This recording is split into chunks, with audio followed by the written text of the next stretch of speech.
you so much. Thank you. It's my pleasure to be here with you. I would like to introduce to you, to my right, Mr. Dan Deacon, who is going to be providing some music for us. Hello. Dan, why don't you say a few welcoming comments to the group? Well, I'd like to especially say thank you to everyone who slept outside last night. You are a special kind of insane that few of us will ever understand.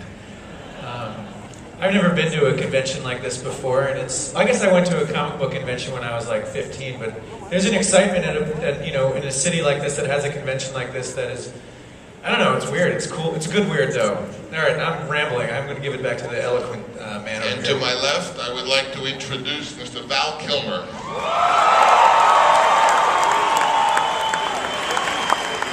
Say a few words. Thank you. It's great to be here, and it was a great privilege to work with Francis Ford Coppola in the fall, and it's a very exciting day because we're all going to see something that has never been seen before. So, welcome. There are another few gentlemen. I'm not going to introduce all of them, but they are the small group of programmers and technicians, one of whom is sitting here, but has made something possible that really has never been possible before, thanks to the evolving technology of the cinema. And of course, that will be much of what we're going to talk about during the day. Now, I know you got your program here.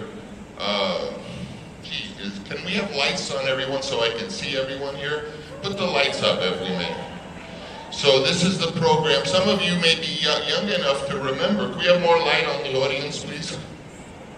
Whatever you got. I want to see them. At any rate, some of you may be young enough to remember that when Apocalypse Now first came out, it didn't have credits on the film. It was in theaters without credits, and instead there was a program given to every theater goer. Some of those are still saved, so save your program here.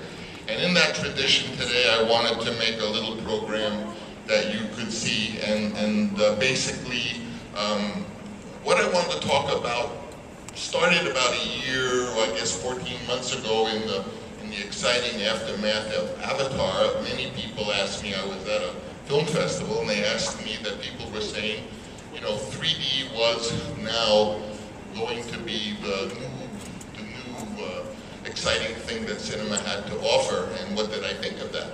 And of course what I said was, I always loved 3D. I mean, my attic in Point Lookout when I was 13 was littered with red and green gel and motors as I was trying to invent a spinning disc that would enable glasses not to be necessary. We were all excited in those days by a movie called Moana Devil.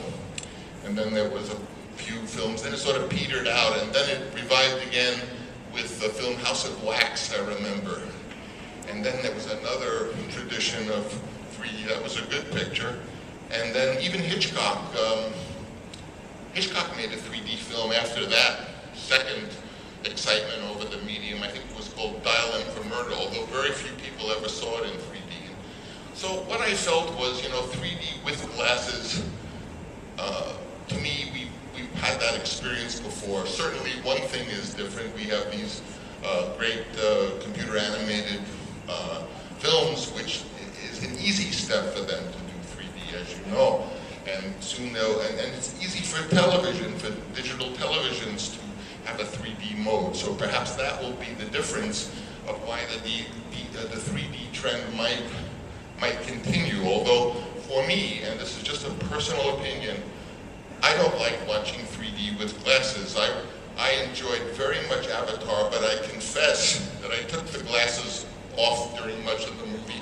And whenever I saw the images start to show that it was going to be 3D, I put them on, saw a wonderful sequence, and then I took them off again. So I'm a little bit in the camp that believes that maybe the whole movie shouldn't be 3D, but some good sequences should be 3D, that you then, if you're going to have glasses, so you don't have to have the glasses and get a headache throughout the whole experience. I think of a film that I had a little to do with, not much, But if any of you ever saw the great Abel Gance silent film Napoleon, which was presented around the world with a live orchestra, it wasn't 3D, but they had, excuse me, 3 screens. It was called Polyvision, and ultimately, I guess it was the germ of what became Cinerama. But in Napoleon, you saw the 3 screens there, but the movie was told in the center screen. And then every once in a while, at one moment, suddenly it opened onto 3 screens. It was such a thrilling moment. And there was an extraordinary 3-screen sequence shown on the film. And I always remembered that. And I thought, well, if I make a film, I would like to have some 3D sequences, but not entirely throughout the whole film. And so that's the purpose of the mask. Let's experiment. Can we get more light so we can get a picture of this? Everyone put on your mask.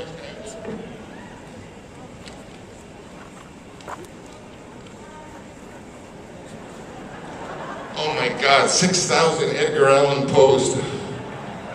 Oh, so when I put the mask on, that's a good, oh ladies, you don't have the mask on. You're gonna do it though, right? Because you won't see it in 3D if you don't. Do you have a mask? No, you're being journalists. Journalists can have fun too. Francis is gonna find everyone that doesn't have a mask right now.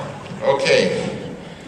All right, so when I do that and when I take it off like that, you certainly don't have to wear this mask throughout the whole film I'm going to show, so you can although you can watch it, everything here is your choice. So when I do this, I'll show the mask and I'll go like that and I'll put it on. That means there's 3D coming. And then we'll get on with what I think you'll find a very fascinating demonstration. So, I guess you came here to see something, so let's show you something.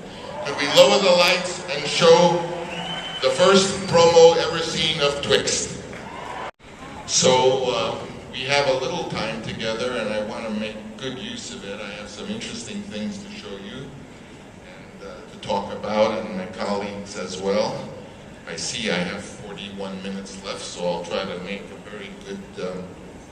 First of all, in the course of this, I love questions. It can be about anything, really. Of course, we have a lot of ideas to share with you, but if there are any questions, please just shoot them out, and we'd be happy to answer them. Is there anyone there ready to ask a question? Yeah, please, go ahead.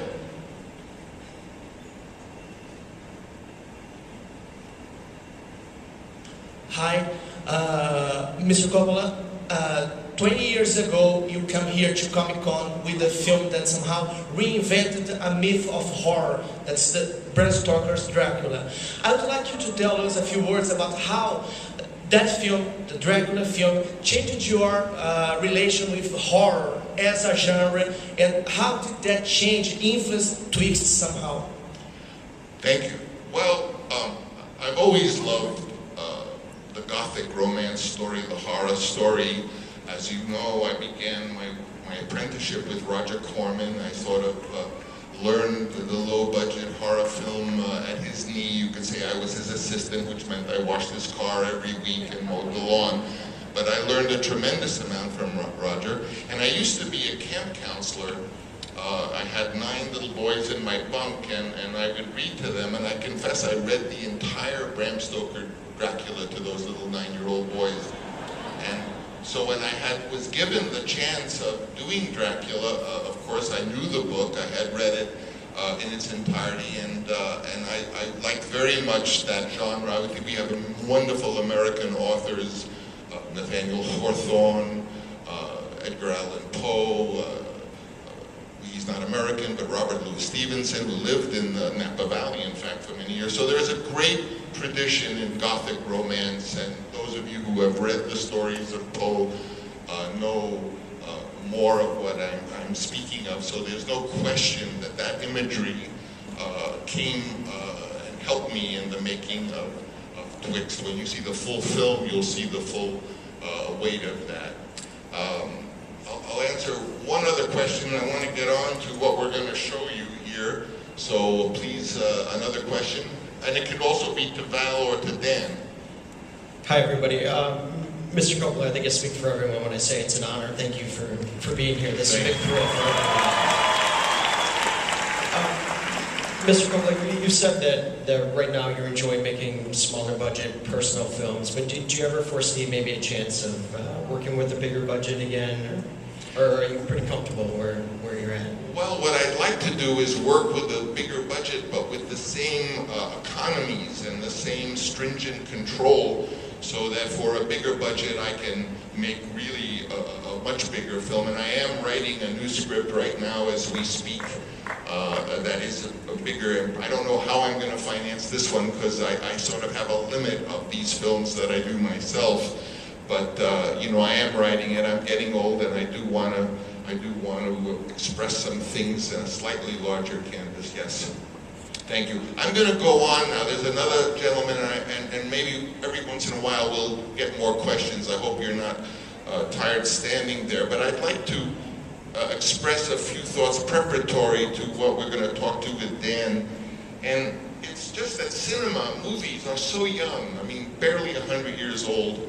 How dare anyone think that all it's got up its sleeve is some more 3D where the ticket prices go up? Cinema has many more surprises that you and your children will invent, because it's at the beginning of this expression of image and sound. In many ways, music and theater are thousands of years old. Cinema is a baby, so of course we're going to see wonderful innovations come, and there can be many, and I guess I was a little taken aback when I heard certain studio executives saying, well, they're going to make all their films in 3D, as if this was the magic fix. No, cinema has some real surprises up its sleeve, and you know, that's what I want to talk about today, and I want my colleague Dan talk a little bit about music and theater in the past. What was it like? I think the big shift in, you know, the way people, you know, interact with art changed when being able to reproduce it without the actual creators being there. Like 100 years ago, if you were to listen to music, you had to be in the same room as the person making the music. If you wanted to see a play, can you hear Dan? Okay, good. And then once recordings came about, that changed it was a huge paradigm shift in the way people thought about music. Now they could just listen to music whenever they wanted. They didn't have to be in that room. They didn't have to, seek out a performance. The performances came to them. And then, of course, with film, it changed the way that, people interacted with theaters, stage theaters, movie theaters. If I may add, like if you were a composer, you didn't get any money. There were no record rights. There was no money for composition. The way you got money was by touring with the musicians to the towns and conduct. Mendelssohn, they say, was not a very good conductor, but he went and conducted his music, as did all of the composers, because that's the only way they could get a fee, although Mendelssohn was also rich. But, or Liszt, or being an actor. If you wrote a play, you sort of had to be in the company to get paid, or this idea of getting rich off of art was... And that's where the idea of, stars came from, because there would be a particular virtuoso that was better than anyone else, that would sing a particular aria, like, blow people away. And you'd see the same operas again and again, but then there'd be this one touring company coming through, or there'd be this one particular conductor, and it just changed the atmosphere. But once everything became recording, there was a definitive way. There was now a perfect, that was set in stone. There was no way to augment or change that.